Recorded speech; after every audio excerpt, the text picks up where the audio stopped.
Coming up on News Live at 6, the search for a missing 5-year-old boy has ended. Reporter Max Williams has the latest details. Plus, Housing Week continues. What's still available for students? And disaster in Baltimore. We'll bring you the latest details on the collapse of the Francis Scott Key Bridge. News Live at 6 starts right now. This is CitrusTV News Live at 6, your campus news leader. Time of the year again to pick where you're going to live next year. Good evening and welcome into News Live at 6. I'm John Perik. And I'm Olivia Maniscalco. Housing selection opened this week for students across campus, and availability is becoming a concern. Citrus TV's Matt Lesnick is in studio for updates on what is still available. Matt, good evening. Good evening, John and Olivia. Housing Week began yesterday morning, and as the second day comes to a close, availability on North Campus is becoming scarce. By last night, no 4-person suites or apartments were available, with 4-bedroom apartments in 727 South Krause Avenue being gone within the first hour and a half. And as of this morning, there were no 2- or 3-person suites left either. Buildings are also starting to fill up, with 727 South Krause Avenue, Del Plain, Ernie Davis, Washington Arms, and Watson being completely filled. By this afternoon, all split doubles were also full. As for what's still open, it's not a lot. Open doubles are still available in Booth, Oren Lyons, and Walnut. Open triples are still available in Booth, singles in Haven, large open doubles in Walnut, and open doubles with bathrooms in 801 University Avenue are also open. As for South Campus, it's still pretty open. Singles are available in Sky Hall, 2-bedroom apartments are open on Chinook, Farm Acre, Labyrinth, Slocum Heights, Small, and Winding Ridge, while 3-bedroom apartments are open on Farm Acre, Labyrinth, and Small. Housing Week continues and runs through Friday, but for now, that's all I have. John and Olivia, back to you. Well, thank you very much, Matt. Now, tomorrow is Syracuse University Giving Day. The goal is to rally 4,444 donors to support the university. And there are multiple events in place for tomorrow, including 3 live shows from the Dome at 9 in the morning, 2 p.m. and 7, hosted by Syracuse alum and ESPN host Kayla Burden. Yeah, sounds like a fun day. Reporter Nicola Ponte will provide live updates throughout the day, and to conclude the events at 11:44 p.m., Pete Sala will share what's ahead for the JMA Wireless Dome. The College of Arts and Sciences will have insights on the eclipse, and finally a celebration to wrap up the day. A lot of fun there. Well, yesterday, former Syracuse University basketball player Brendan Paul was arrested on drug charges in Miami. This comes weeks after he was accused in a lawsuit of working as a drug mule for the rapper Sean Diddy Combs. Paul, who played as a walk-on for the Orange, was charged with possession of cocaine and possession of a controlled substance. The drugs were found in Paul's bag while he was at a Miami airport. He was released from jail on a $2,500 bond, and he's scheduled to appear in court April 24th.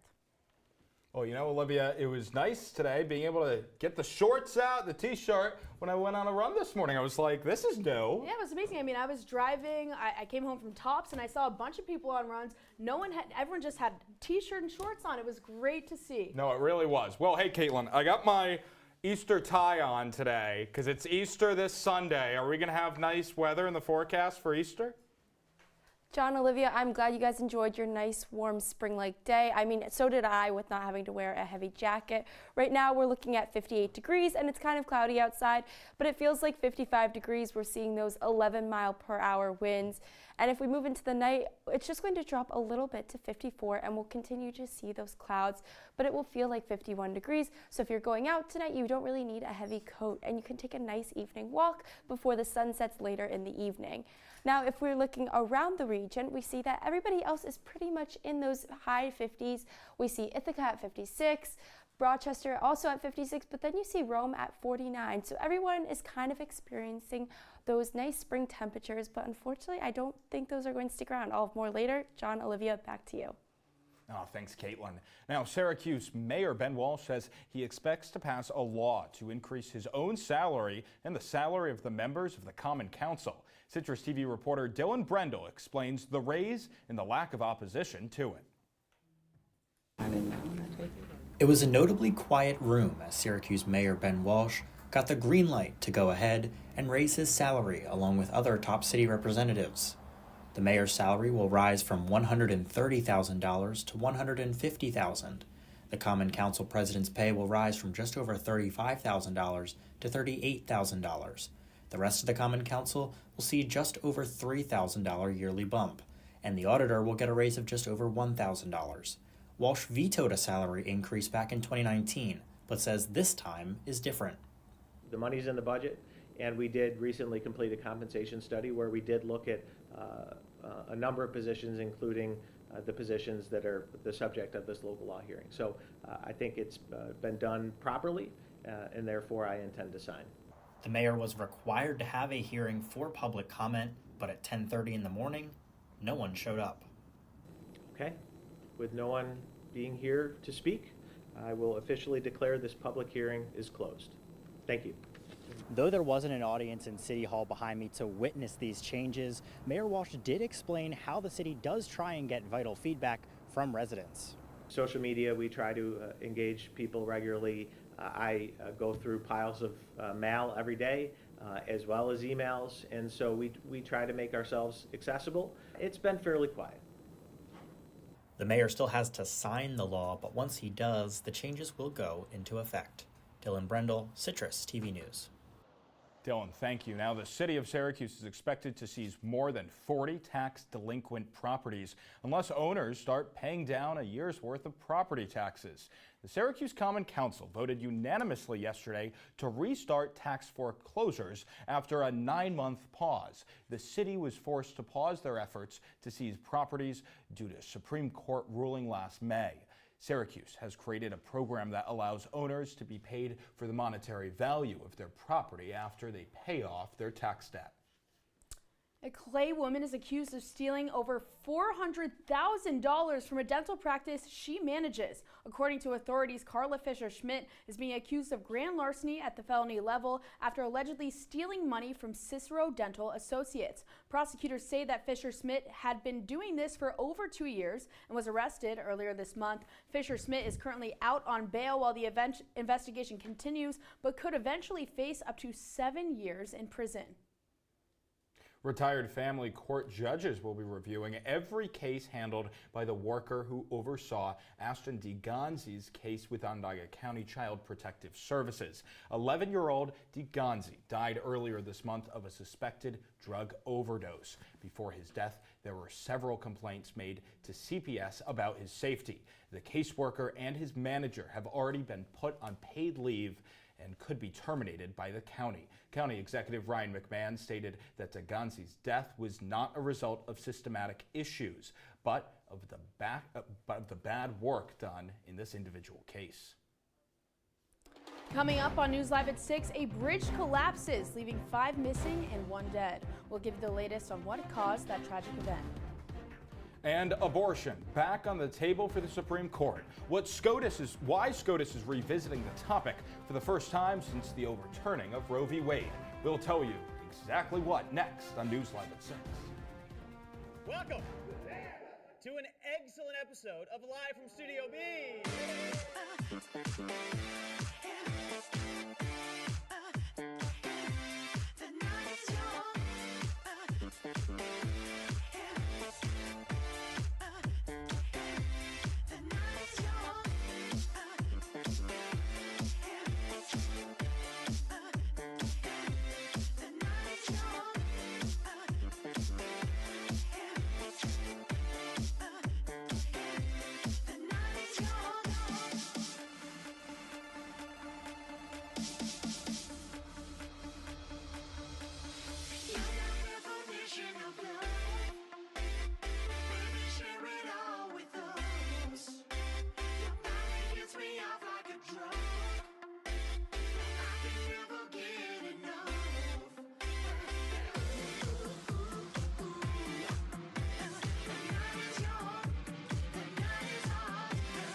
watching Citrus TV News live at 6 with John Perik, Olivia Maniscalco, and Kaitlin Campbell. Now, your campus news leader continues. The search for a missing 5-year-old is off tonight. Nefertiti Harris was found earlier today. Harris was killed by her mother, Latasha Mott. Mott was arraigned yesterday in the Syracuse City Courthouse, where she confessed that she killed her daughter and hid her body. Let's go live to Max Williams just outside the suspected crime scene. He's been following this closely for us. Max, good evening. Yeah, John and Olivia, this has just been a disturbing and horrifying scene here today. Now, if you take a look behind me, crews are just wrapping up their search efforts, and over that hill was where the body was found.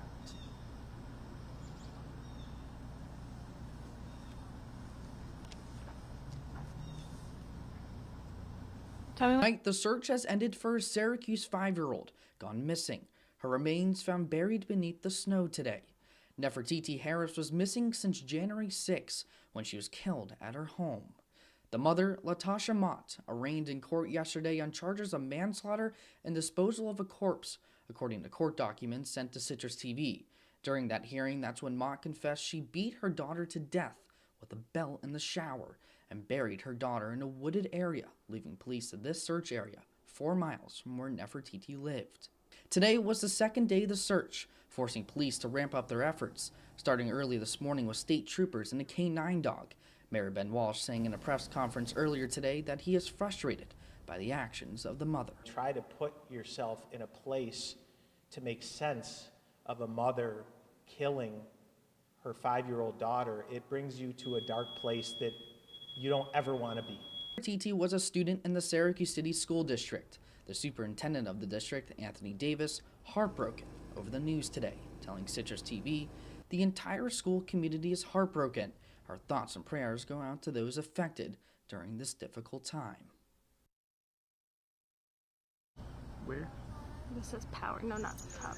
And we reached out to the Syracuse City School District if they ever contacted officials about the 5-year-old girl's absence from school. They did not want to answer our questions, but the DA said that more updates are on the way. But for now, live in Syracuse, Max Williams, Citrus TV News. Our Max Williams, thank you very much tonight. Now, chilling images out of Baltimore this morning, and as you see right there on your screen, that's the Francis Scott Key Bridge down. It collapsed this morning after a container ship crashed into one of the supports for the bridge, sending cars and debris into the river below. The Baltimore Fire Department says that at least 7 vehicles were on the bridge when it collapsed, and tonight 6 people are still missing. President Biden had this to say when asked how the federal government will respond to the situation. This is going to take some time. The people of Baltimore can count on us, though, to stick with them at every step of the way until the port is reopened and the bridge is rebuilt. President Biden also told the press today that he wants the federal government to pay for the repairs, but whether that will happen depends on Congress.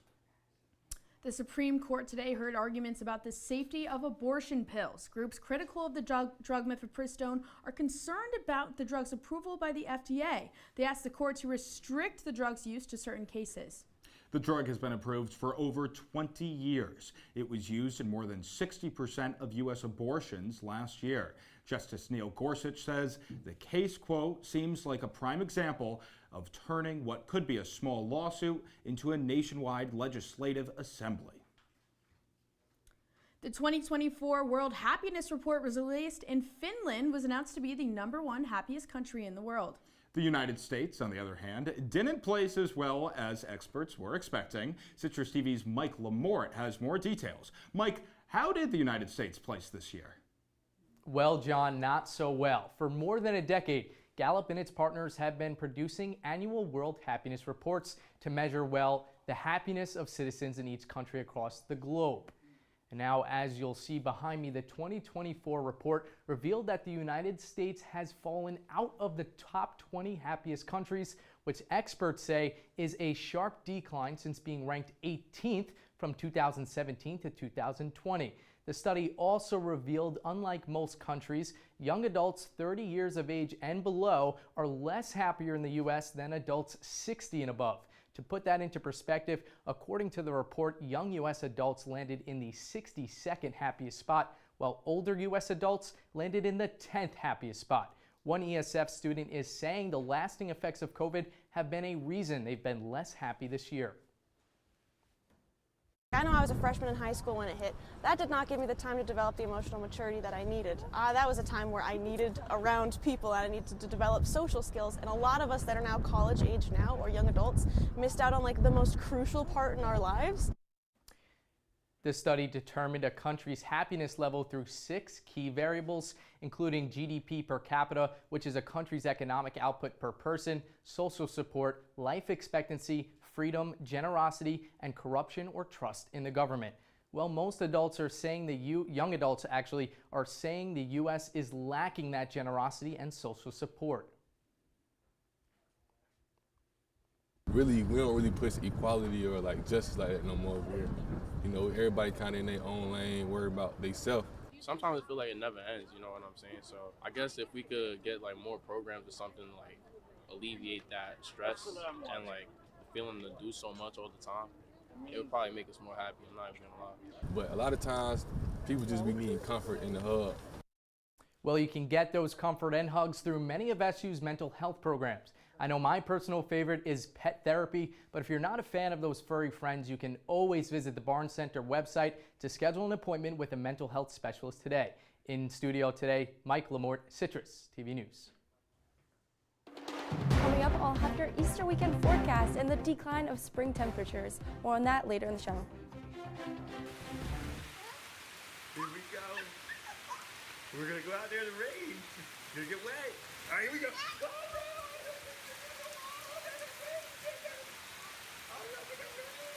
Okay, quick.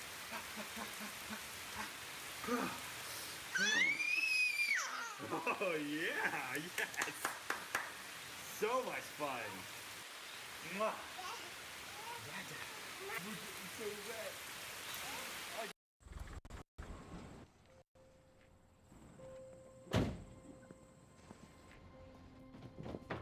Dad, they took over my bedroom. Come on, come on. Okay, Dad. 1, 2, 3. Dad!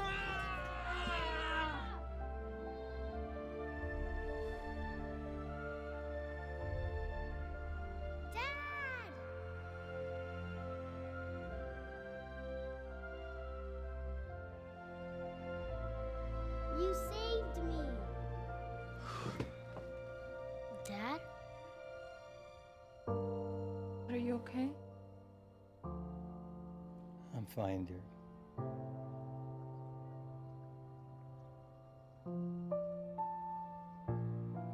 Your hero needs you now, and AARP is here to help. Find the care guides you need at aarp.org/caregiving. From the Citrus TV Weather Center, this is SU's most accurate weather forecast. Welcome back to News Live at 6. Now let's take a look at your 5-day forecast. Now I hope you enjoyed the nice warm weather today, because good news, that is continuing in tomorrow with a high of 65 degrees. Unfortunately, it is going to start off with the low of 37, so those winter temperatures are still there. And unfortunately, they continue into the rest of the week. I wish I could say that spring was in full swing here, but that is not the case. We're seeing 47, 43, 47 again, and 45 throughout the rest of the week, but we are going to see some of that sun later in the week in Friday, Saturday, and Sunday for your Easter holiday. Now going ahead with the warm weather tomorrow, you want to definitely soak up the sun. Go do homework on the quad. I know everybody loves sitting outside. You can also go play tennis by the women's field. My friends and I love to go out and just get some exercise, but you can also go play soccer, go play basketball on the courts, and just get outside and have so much fun. That's all I have for right now. Guys, back to you. Well, thank you, Kaitlin. Now, it wouldn't be Easter without some eggs, right? But as Easter and Passover approaches, eggs are back in high demand and the prices are going up. This year is the second year in a row where consumers have been shocked by the price of their spring holiday centerpiece. One of the major reasons for the higher prices have been the outbreaks of avian flu, also known as bird flu, which has killed over 131 million chickens alone in 2022. And Visa and MasterCard have announced a settlement with U.S. to lower swipe fees by nearly $30 billion over 5 years. Swipe fees are paid to credit card companies in exchange for enabling transactions. However, merchants often pass those fees to consumers who use credit and debit cards. The deal will also allow merchants to charge different prices to consumers depending on which credit card they use. John and Olivia, I don't know the slightest thing about credit card fees, but the good news is coming up in this segment, you might have to worry about some fleas. What does that mean? Lots of dogs. I'll tell you more about that on the other side in sports.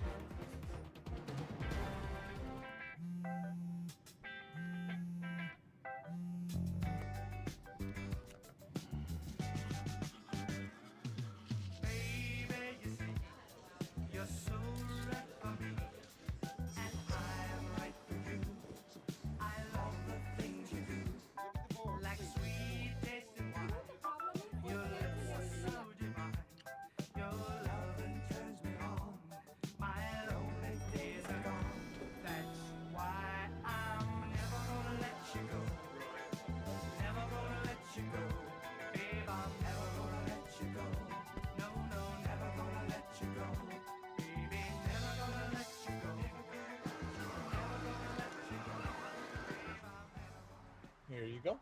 Thank you. Thank you.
And now, your Citrus TV Sports Report.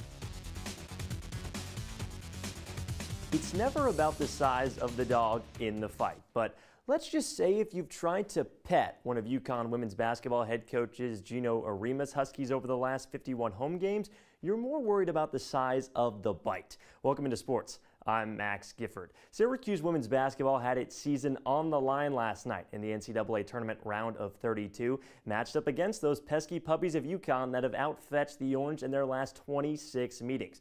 In fact, you'd have to go all the way back to 1997 to find the last time the Cuse took down Connecticut. I'll save you the dogfight puns, but let's just say this was a spectacle in stores. Let's take you to fourth quarter action inside Campbell Pavilion, where the 6-seeded Orange and the 3rd-seeded Huskies were gambling all night long.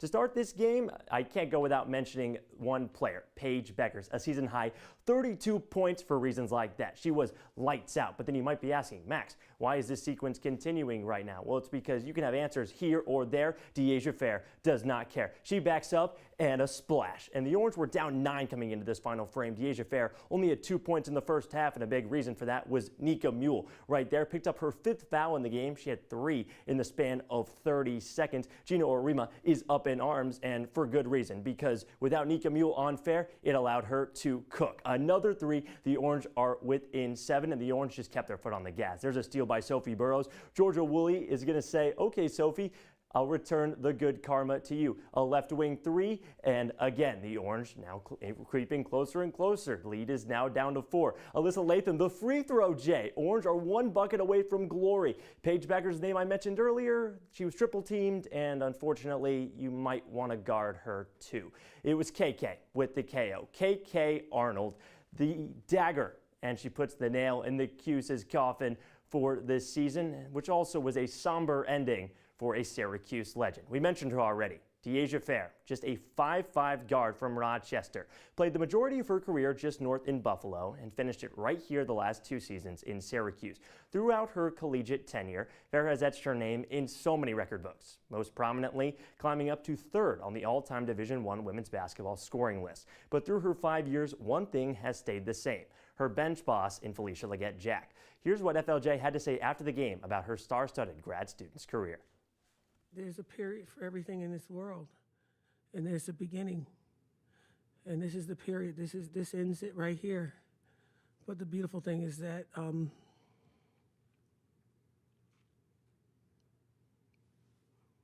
she begins again, and it won't be easy because when you see how hard she worked, you just want to keep protecting her. I know she's ready, but it won't be easy for either one of us. The end of something means the beginning of something else. And although we don't know what's next for Fair, I speak for the entire community when I say thank you, Deasia Fair. Staying on the hill, though, Syracuse women's lacrosse is in action tomorrow and in another top 10 battle with Loyola, the number 17 in the entire nation, 9-0 on the season so far, and that's a team that has the number 2 draw control unit in the entire nation and 3 30-plus goal scorers. But for that, guys, that's going to do it for sports. Thank you very much, Max. And when we come back, we're going to have one last look at your weather. Stay with us.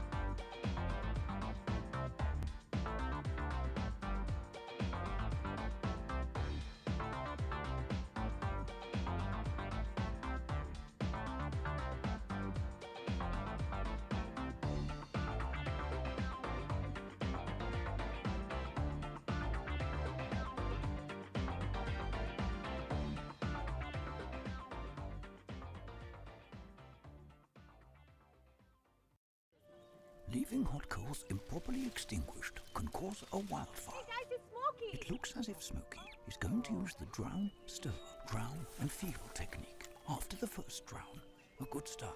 Next, another drink. And finally, a close feel. Is it cool? Okay. Yeah. Hey, Smokey, catch! Oh, my bad, Smokey. Only you can prevent wildfires. Welcome back to News Live at 6. Let's take one last look at your weather. Tomorrow when you wake up, it's going to be 48 degrees, partly cloudy, but you'll see the sun poking through, and we will hit 60 degrees at 1 p.m. So when you're walking to classes, you don't have to bring that heavy coat with you. You'll be able to have some nice spring weather. And real quickly, just want to show my photo of the day, my view from my room. I love seeing the sunset every night, and every night I keep seeing it set a little bit later and just taking in the view with the last few months at school. John, Olivia, back to you. That's a pretty nice sunset there. Yeah, yeah. I think there's some viewers, especially SU students, that are going to find this nice too. Well, I don't even want to read this. This is ridiculous. But McDonald's plans to offer, yes, Krispy Kreme products across the United States. So if you go to Mickey D's, you get the Big Mac, you can get the Krispy Kreme donut now. The integration will start later this year and fully complete by the end of 2026. Yeah, this just came totally out of left field. Customers should expect daily access to Krispy Kreme products. They're planning on also creating some new breakfast options, and they're going to sell sweet treats throughout the day. I mean, it seems like Krispy Kreme and McDonald's is just going to be one and the same. Well, I guess. I think I'm just looking at our show here. Mike Lamore earlier was reporting on world happiness, and I guess it's down in the United States. If this doesn't put world happiness up, then what does? I think we're climbing up a few places next year, for sure. All right, well, that's Citrus TV News Live at 6 for this Tuesday. Don't forget, you can follow us on X and Instagram at Citrus TV News. Now for the entire Citrus TV News team, I'm Olivia Maniscalco. And I'm John Perik. Take care, Syracuse.